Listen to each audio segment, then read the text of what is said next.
There is a version of you that has been running your life far longer than it should have.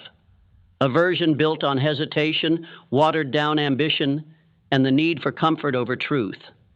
It wears your face, speaks with your voice, and pretends to protect you. But in reality, it has been slowly erasing your potential. That version is the old you. And if you want the life you are truly capable of living, it cannot come with you. It must die. Death is a word most people run from, but in transformation, it is essential. The old you cannot simply be improved or upgraded. It must be dismantled, stripped from your identity like rust from steel. Because if you try to build the new you on the foundation of the old, it will collapse under the weight of your past patterns. The life you want will demand more than a renovation. It will demand a rebirth. The old you is predictable. It knows the limits it has set for itself and obeys them without question. It avoids discomfort with the precision of a machine. It loves routine, not because it is efficient, but because it is safe.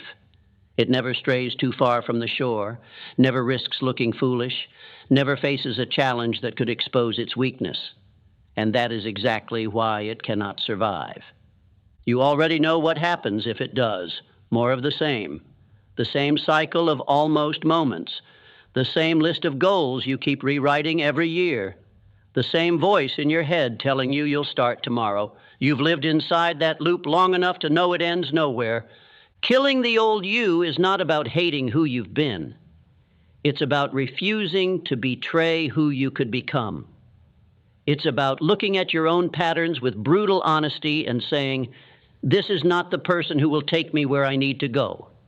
And then doing what most will never do. Cutting ties with the habits, beliefs, and behaviors that have been your identity for years. It will feel unnatural at first, like tearing away a part of yourself, because in a way you are.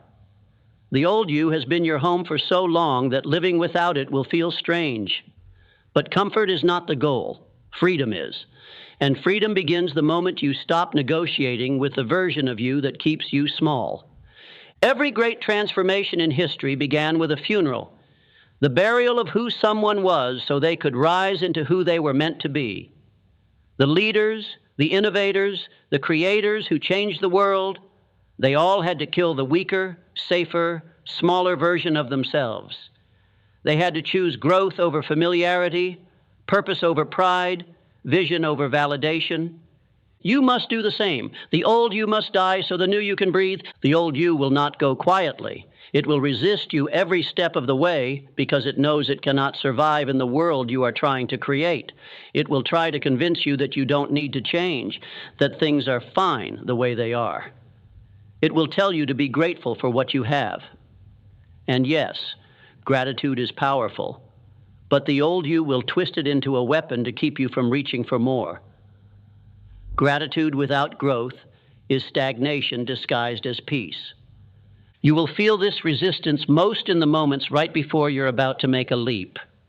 The old you will whisper that you're not ready, that you'll embarrass yourself, that you should wait until you have more proof, more skill, more certainty. And if you listen, you'll find yourself standing in the same place 6 months from now, staring at the same opportunities you walked away from before. This is why killing the old you is an act of urgency. You cannot ease your way out of it. You cannot keep 1 foot in your old life and 1 foot in the new.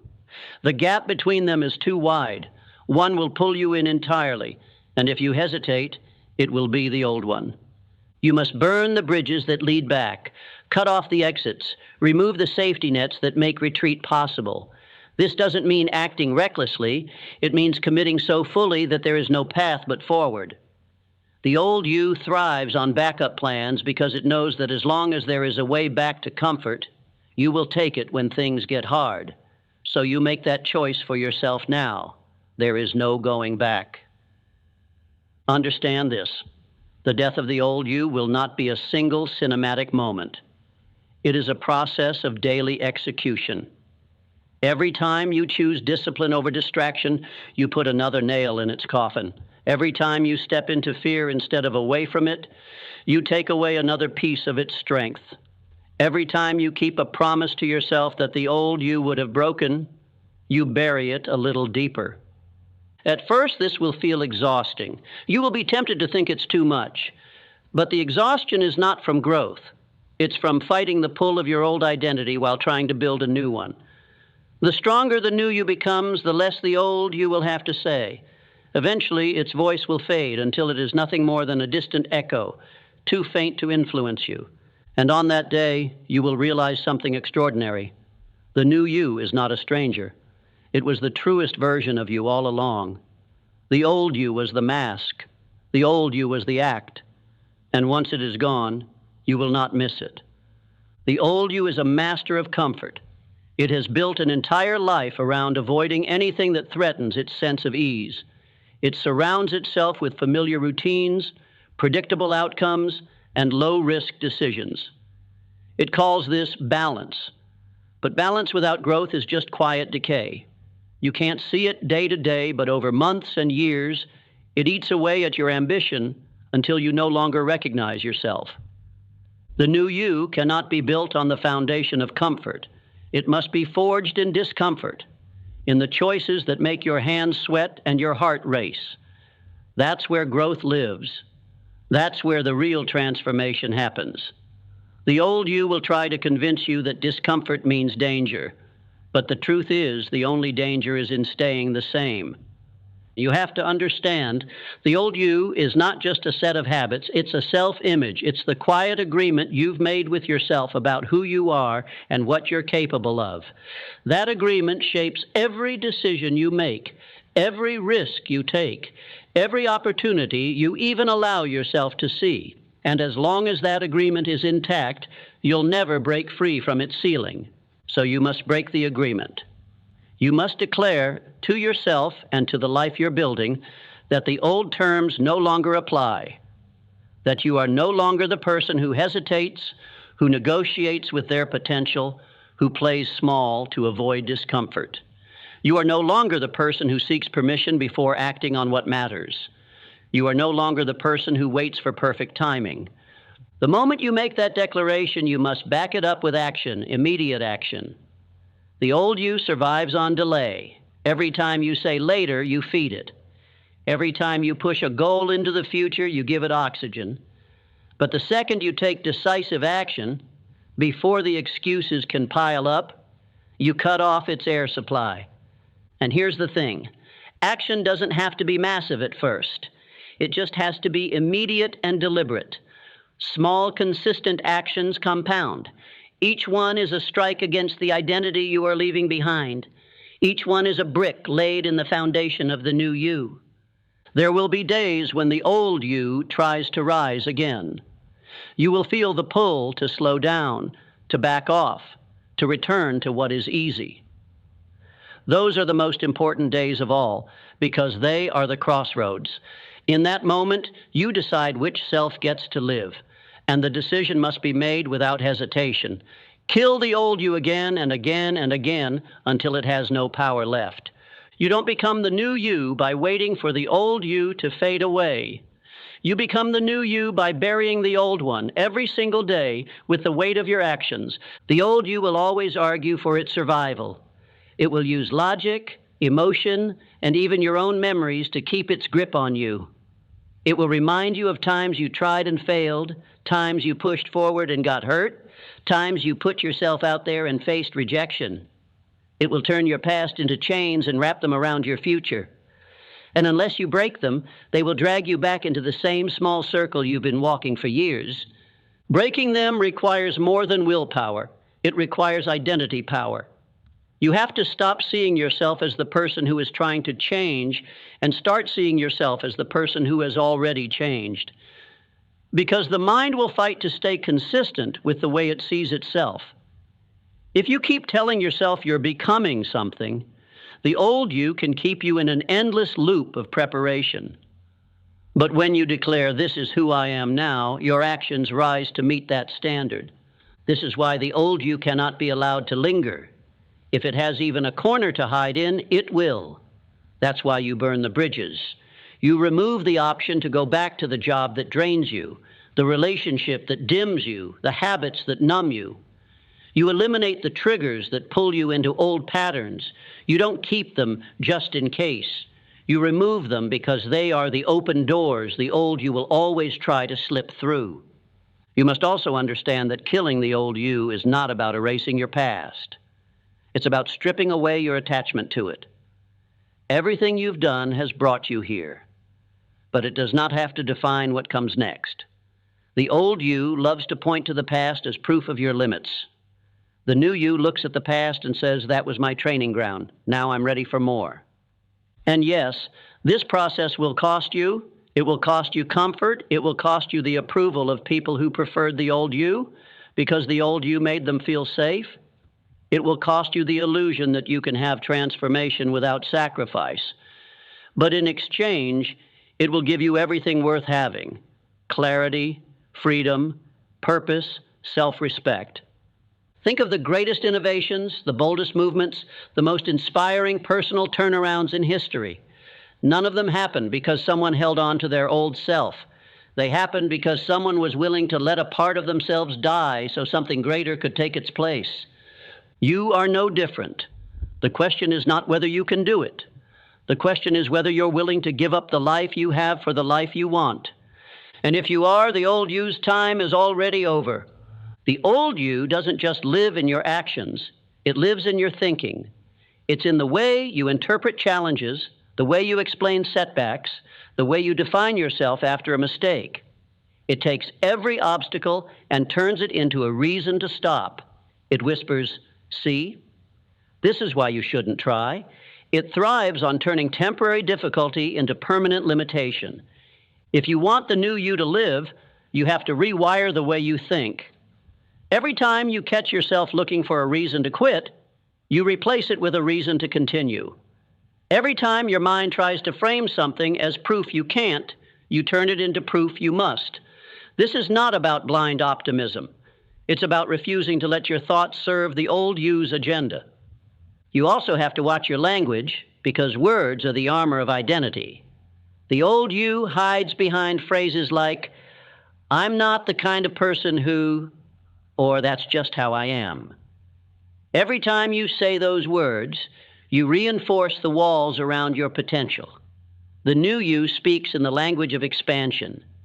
I'm learning, I'm becoming, I'm capable.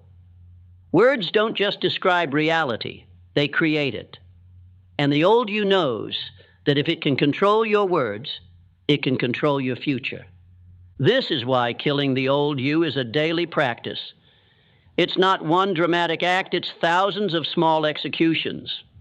Waking up when you said you would, following through when no one is watching, choosing to work when your feelings tell you to wait, saying no to what drains you, even if it's tempting, pushing into the discomfort that tells you you're moving in the right direction. Each of these moments is a strike against the old you, a declaration that you refuse to live that way any longer. But here's the truth that makes this hard. The old you is familiar, and familiarity is addictive. Even when you hate where you are, there's a strange comfort in knowing the terrain. That's why most people never leave it. They know their old patterns better than they know the unknowns of growth. But you cannot build a new life while clutching the old one. You can't hold on to the edge of the pool and swim to the deep end at the same time. There will be moments when you feel the temptation to reach back for it. The old way of thinking, the old habits, the old circle of influence. That's when you remind yourself, you didn't come this far just to stop halfway. You didn't put in this much work just to keep the door cracked for the version of you that couldn't get the job done. The old you is not a friend you need to revisit. It's a chapter you need to close so completely that you forget what it feels like to live that way. And the moment you do, the new you begins to breathe fully for the first time. The old you survives in hesitation. It hides in the pause between your decision and your action. It knows that if it can stretch that pause long enough, doubt will creep in, and doubt is the oxygen it needs to stay alive. That's why the most powerful weapon you have against it is speed. The speed to act on your convictions before your fears rewrite the plan. Think about it. How many ideas have you had that could have changed your life if you had moved on them immediately? How many times did you talk yourself out of something because you gave the old you too much time to argue? That's what it does. It debates, it rationalizes, it negotiates. And in the process, it convinces you that comfort is safety and discomfort is danger. But the truth is exactly the opposite. Staying the same is the real danger because it guarantees you'll keep getting the same results. The new you doesn't wait for confidence before taking action. It takes action until confidence appears. It doesn't need the full map before it starts walking. It trusts that the road will reveal itself to those who keep moving. And it doesn't waste energy on convincing others before it begins. It knows that results are the only argument worth making. You have to train yourself to move when the instinct hits. When you get the impulse to start, you start. When you feel the pull to change something, you change it. Don't check the temperature of the room. Don't wait to see if someone else will approve. Don't run it through the filter of the old you's fears. Act. And in acting, you build momentum. And momentum is the greatest threat to the old you, because once you're moving fast enough, it can't catch up. But here's the part most people miss. Killing the old you isn't just about what you do. It's about what you no longer allow. You stop letting people speak to you like you have no options. You stop letting your schedule fill up with obligations that don't serve your vision. You stop consuming content that feeds your distractions more than your discipline. You stop tolerating the version of yourself that settles for almost enough. When you cut off these permissions, you send a message to yourself and to the world that the old rules are gone. You are no longer available for the small thinking, the lazy choices, the shallow excuses. You've changed the standard, and now everything you allow must rise to meet it. And yes, people will notice. Some will be inspired. Others will feel threatened, because your change will force them to face their own lack of it. The old you cared about keeping everyone comfortable. The new you understands that making everyone comfortable is not your job. Living fully is. And the day you embrace that truth, the old you loses the last of its power. The old you fears isolation, so it clings to environments and relationships that match its level. It will keep you surrounded by people who validate your excuses, echo your doubts, and reward your inaction. Not because they are malicious, but because your stagnation makes them feel safe about theirs. They know the old you, and the old you never challenged the status quo. The new you, however, cannot survive in that soil. It demands a new environment. One where growth is the baseline, not the exception. One where the people around you are not impressed by your comfort zone, but expect you to move beyond it. This is the hardest part of transformation, because it means outgrowing the familiar and sometimes walking alone until you find your new circle. And yes, there will be silence in that space. The old you will scream for you to go back, to fill the emptiness with the noise of old patterns and familiar voices. But you must resist. That silence is not emptiness. It is the sound of your old identity losing its grip. It's the space where the new you begins to take root, unchoked by the weeds of the past. Understand this. The old you is skilled at camouflage. It will disguise itself as patience when it's really fear. It will call itself realistic when it's actually resigned. It will whisper, "You're not ready," when the truth is, you're simply uncomfortable. You must learn to see through these disguises and name them for what they are, chains. And chains, no matter how polished, still keep you bound. Killing the old you is not a single act of defiance. It is the relentless choice to cut through every chain every day. Some chains will be heavy. The beliefs you've carried since childhood, the stories you've repeated so often you can't tell where they end and you begin. Others will be thin, almost invisible. The minor habits, the small concessions that seem harmless but quietly keep you in place. You must cut them all. The new you thrives in clarity, and clarity comes from removing what does not belong. That means stripping away not only toxic influences, but also comfortable distractions. The shows that steal your evenings, the mindless scrolling that eats your mornings, the conversations that go nowhere but somehow take hours. These things feel harmless, But every moment you spend feeding them is a moment you could have spent feeding the future you're building. And when you begin to replace these with intentional action, reading what grows you, moving your body, mastering your craft, planning your vision, you will feel the shift. It won't be dramatic at first. It will be subtle, like the slow turn of a tide. But day after day, the pull toward the old you will weaken, and the pull toward the new life will strengthen. And one morning, without even realizing it, you will wake up and find that the old you no longer has a voice in your decisions. There will come a moment when you realize the old you isn't just gone, it's irrelevant. Its opinions no longer matter. Its fears no longer dictate your choices. Its patterns no longer fit the life you're building. That moment is freedom. But freedom isn't where you stop, it's where you begin. The old you operated from survival. It chose the path of least resistance, the option that required the least risk, the move that didn't shake the waters too much. The new you operates from vision.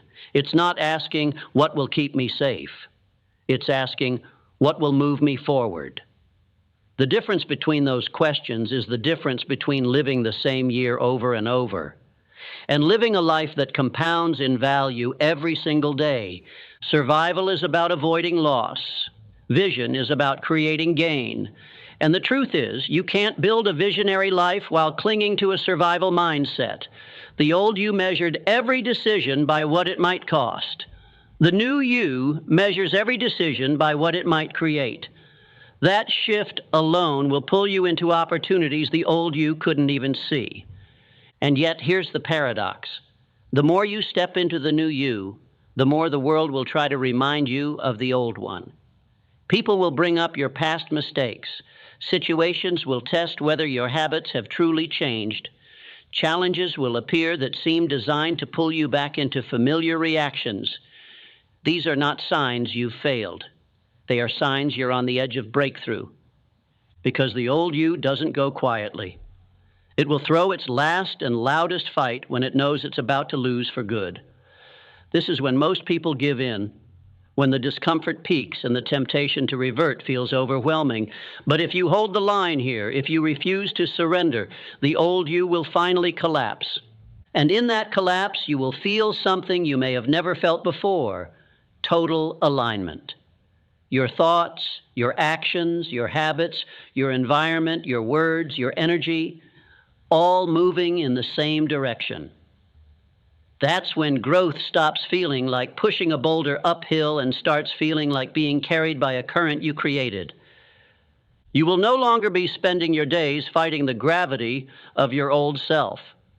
You will be propelled by the momentum of your new one.